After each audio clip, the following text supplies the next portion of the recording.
Citations, footnotes, endnotes, and bibliography.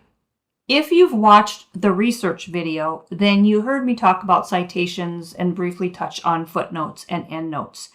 But in this video, I want to do a deeper dive into what footnotes and endnotes are, as well as a bibliography. What goes into them?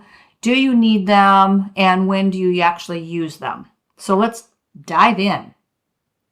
All right, citations are not talking about a speeding ticket, although that is one type of citation. Citations in the book world, however, refers to any of the information that you gather for your book from an outside source, outside of yourself. And those sources could be a book, an article, an interview, a movie, a podcast, songs, videos, quotes, speeches, any place where you can gather information. If you use that information in your book, then you must give credit to that source in your book. I want to point out a couple of things that are very important. One is quoting song lyrics, because a lot of people like to do that. And the other is large bulk information, which would be, for instance, say you are going to quote an entire speech that somebody said. For instance, Martin Luther King or John F. Kennedy, if you wanted to put their full speech in your book. Permission must be given by that source. So what do you do if the source is no longer alive, like John F. Kennedy or Martin Luther King? Their estate is still around and handling all of their information, and so you would probably have to reach out to them. However, when something gets copyrighted, it's got a period of 75 years, and then it goes out of protection from copyright, and it's called public domain. So if something is now in public domain, you are free to use it. You can put it in your book. It doesn't matter. You don't have to get permission from anybody. But if it is still under copyright protection, then you need to get that permission. And again, large bulks of information is kind of open for interpretation. So I'll leave that up to you, but just kind of, remember that. Song lyrics.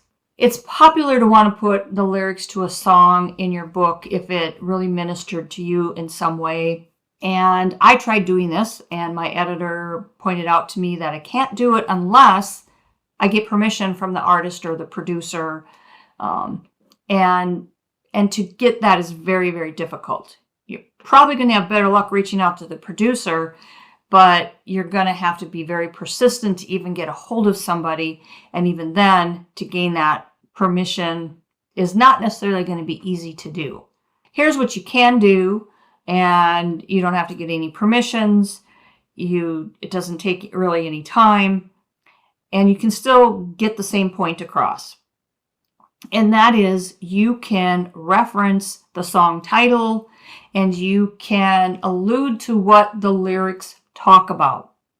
For instance, you could say, the song by Lauren Daigle entitled whatever really touched my heart. The lyrics talk about XYZ. And so you can just summarize it that way, and it can still get the point across. The other thing you can do is you could put a link in your book, and this works great for an ebook. Obviously, in a paperback book, they're going to have to go out and just type it in and search for it. But you can put the link in the book to like a YouTube video or wherever else it might be, so that they can go out and actually listen to it themselves. And then there's no copyright issues there. You're still going to want to reference that title and the whole song, everything in your endnotes or footnotes. And I'll get into, how you do that and everything here in a bit. But you're still going to want to give credit for it, even though you're not using the whole thing. You're still mentioning it. You're still referencing that source. And so you're going to want to give credit for it. Okay, some pro tips, which I touched on in the research video, is anytime you are out there doing research, to add that source to a spreadsheet. I ran into this. I didn't do this with my very first book, I think it was. No, it was at my second book, I think. And I forgot where I got some of the information, or I wrote down maybe the name, but not the website or whatever it was, and I couldn't find that source again. So I had to do some of that research all over again so that I could give proper citation. So write it down. It's going to save you a lot of headache in the end. And you want to log down pertinent information. As I mentioned in the research video, initially, if you want to just do some basic recording, you can do that, because with footnotes and endnotes, the information that you need varies with the type of source. So songs are different than books, and books are different than movies, and so forth. So the source that you are citing requires different information for your footnote or endnote.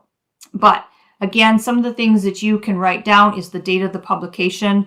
I would say the name of the publication, the date, and potentially a page number if it is like a magazine or something like that. When it was published, the date of that. If there's a website address, write that down. Any information that you have that will help you out to help you find it again would be what I write down. When it comes time to do your citation, you can go back then and find out exactly what you need to gather. Making citations in your book, there's 3 different ways of doing it. And it's going to be personal preference, really, as to which way you want to go. There's 2 ways for nonfiction books that are a little bit more popular than another. But I will go into these 3 here in the next slides and point them out to you, the pros and cons of them. So the first is what's called parenthetical citation. This is when you cite your source within your paragraph. And it should be listed at the end of a sentence or the clause or the paragraph that it's closest to. There's 2 types of information at a minimum that you want to have in this type of a citation. And that's the author's last name and the date of the publication, the source, whatever it is, the event or the book, whatever it is, you want the date of that. Other information that you could include, if a quote is taken from a published work, the page number should also be listed. If quoting from a book or a magazine, it's best to list the title of that source, along with what I mentioned back here, which is like the author's name and the date. These are other things that would be good to have and probably should have in your citation. So here's an example of a sentence with a citation in it. So it says, in Mark Virkler's book, Hearing God Through Your Dreams, he used the phrase, that is where his power is made perfect. And then in parentheses, you have Virkler, 2016, page 145. So the actual parenthetical citation is what you see within the parentheses. So you're citing his book and a phrase that he said, and you're giving the parenthetical citation with the information in that within the parentheses. Number 2 is footnotes. Footnotes are at the bottom of a page, and wherever your references in your book, like on a page. So if you cite something on page 3, then your footnote needs to be at the bottom of page 3. So they need to be on the same page as where it's cited. You don't want page 5 listing a footnote that's on page 3. You want them on the same page. To mark a citation, you add to the footnote a superscript, and I have it highlighted in yellow here. You would assign it a number. It's placed at the end of the word or a phrase, and again, the X here represents the number of the footnote. The corresponding footnote at the bottom of the page should be referenced with that number. So if this is the 3rd footnote on the page, then this X here would be a number 3. And then down below where you have your footnotes listed, there would be a number 3 to correspond with it. Okay, so here's an example of a footnote. Using that same sentence that we had used in the parenthetical example, that sentence is now footnoted. So the footnote has the number 1 because it would be like number 1 on that page. Mark Verkler and Charity Verkler, KMB, and I'm sorry, Charity, if I said your name wrong. Hearing God Through Your Dreams, 2016, page 145. So this is footnoting that information that's in that sentence. Again, I just want to note, you're going to want to do your research to review the proper elements and the proper order in which you display those elements, depending on the type of source you are using. All right, so numbering footnotes, I kind of touched on this already, but footnotes can be numbered numerically starting with the number 1 for each chapter. So you can start the numbers over for each chapter where there is a footnote. So that means the numbering sequence starts all over again with number 1. So if you have footnotes in chapter 1, it's going to start with 1, 2, 3. And then if you have footnotes in chapter 3, they're going to start with 1, 2, 3, and so on. They can also be numbered consecutively throughout the entire book. That means, let's say, throughout your entire book, you have 20 footnotes. Footnote number 1 is numbered number 1, and the last one is going to be numbered number 20. It's just going to be 1 through 20. You don't start the numbering all over again. So you can do it either way, however you want to do it. All right, and the third type of citation is endnotes. Endnotes, sometimes you'll hear them just called notes, are found either at the end of your book, which is considered your back matter, or they can be found at the end of a chapter. If they come at the back of the book, they usually come after the conclusion, and if you have an appendix, they would probably come after the appendix. Not a lot of books have an appendix, but if you do have one, then your notes probably will come after that. Endnotes have kind of become the preferred method over footnotes because, for a couple reasons. One, they just look cleaner, and they don't take up valuable space on your page. Nonfiction books aren't that big, unless it's like a textbook or something like that. Typically, nonfiction books are, 6 by 9 or 5.5 by 8.5 or something like that. So they're not large, and if you have footnotes, they can take up a lot of space on your page. So that's one of the reasons why endnotes has become quite popular, as well as their clean look. And again, you can number endnotes the exact same way that I just mentioned on footnotes. Either you can number them in sequence or start them over again for each chapter. And again, you're going to want to do your research to find out how to properly display those endnotes depending on the type of source that you're using. All right, so this is an example of endnotes or notes that are at the end of a book, or in this case, it's the end of a book. And you can see that by, it says chapter 2, and it's the title of the chapter. And then you can see number 1, and it's got listed the citation. And then there's the chapters, 1 doesn't have any notes, and chapter 3, 4, and 5 don't have any notes. So then it jumps to chapter 6. Who Can I Trust? That's the chapter title. And then you see it starts over again with 1, 2, and 3. So you can do it that way, or you can just list them, in sequence. 1, 2, 3, 4, 5, 6, 7, depending on how many you have. This is a nice clean look. It helps the reader know exactly which chapter it was in. And, if they want to go look at it, it's going to be easier for them to find. But it's up to you. So this is an example. This would be at the end of a book, and you can tell that because the different chapters are listed. If you were to put your notes at the end of each chapter, then you can just list the notes. You wouldn't even need to, say chapter this and chapter that. So, all right. And then is a bibliography. What's a bibliography, and do you need it? This is a topic that I think you're going to find different answers depending on who you're talking to, but let me break down what a bibliography really is, what it includes, and I think it'll help clear up some of the confusion.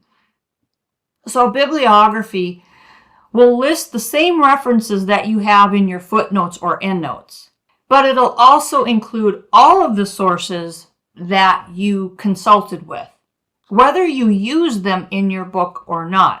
Think of it this way. So let's say you're looking at, you looked up all kinds of different sources for information, and you didn't necessarily use or quote anything specifically from that source, but it still might have influenced what you wrote, and it also can back up what you're saying in that, if you're on a train of thought and you go out to the source to see if what you were thinking is correct, well, now you've just consulted a source and you can list that on your bibliography as a source that you consulted with.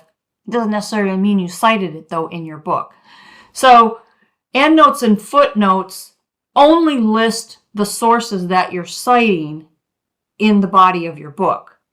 A bibliography includes those as well as any other source that you consulted with, that you used to help you with your research, whether you cited it or not.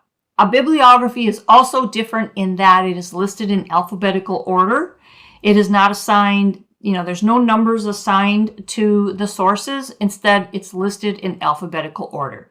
But again, with a bibliography, there is certain elements that you need to have in it, and it's listed differently, potentially, than what is in your endnotes. So you're going to want to make sure you understand that, and an editor can also help you with that as well, for both endnotes as well as bibliography. So, back to the question, do you really need a bibliography?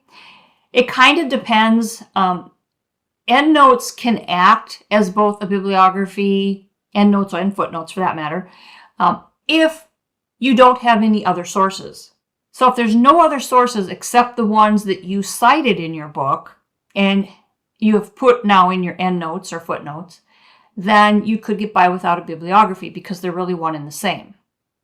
It also depends on the style guide you're using, or shall I say that your editor is using. There's the APA, which stands for American Psychological Association, the MLA, which is Modern Language Association, Chicago style, and each one of those is used for different applications, like different types of books, and some they kind of cross over as well. I'm not an expert in those fields. An professional editor would know more about them, and they would know which one to use, and they will use the one that's appropriate. That's not really a decision that you make. They will use what's appropriate. Your editor might say, well, yeah, you should have a bibliography. That's what happened with mine. The editor told me that I really should have a bibliography, and so I added it. She's the one that also, that told me that if you're gonna cite song lyrics, you need to get permission or you can't do it. So a professional editor can shed a lot of light on information for you that you might otherwise not be aware of. So here are my observations that I have seen throughout the years. I've noticed that a lot of self-published books do not have a bibliography. And this may be for various reasons. One, because maybe their endnotes can work just fine as a bibliography. Or it might be because they've chosen not to have one, or they didn't realize that they should have one. Also, if you are in doubt, ask your editor. I highly recommend that every author use a professional editor. I know sometimes people don't do that, maybe for financial reasons or whatever. But if they are a trained editor, and especially if they have any experience working for traditional publishers, they're going to know a lot of this information. Should you use it? Shouldn't you use it? Even if you should use it, I don't think anybody is really policing bibliographies Footnotes, endnotes, maybe a little bit more. I don't know if there's really police out there, but if it gets noticed that you didn't give credit, yeah, then it's not really a good idea to cut corners. A bibliography is a little bit different. You know, whether you choose to do one or not, I'm telling you, you should probably have one if it falls within what I just went through with you. Beyond that, then it's up to you. Most importantly, you want to have your footnotes and endnotes in there and give credit where credit is due. So here are your action steps. If you've not created a spreadsheet yet for your citations, now is the time to start doing that. Because, as I said, it's going to save you time down the line when you are creating your citations. Think about how you want to present those citations. Do you want to do it in a footnote, an endnote, or the parenthetical type of citation? And if you do choose endnotes, will you put them at the end of each chapter that has citations, or do you want to just put them all at the end of the book? And if you're not really sure, take and look at some books that you have on your shelf and see how other authors did that and see what style you like the best. You can learn so much just by looking at other books because you have visual in front of you to see what you like and what you don't like.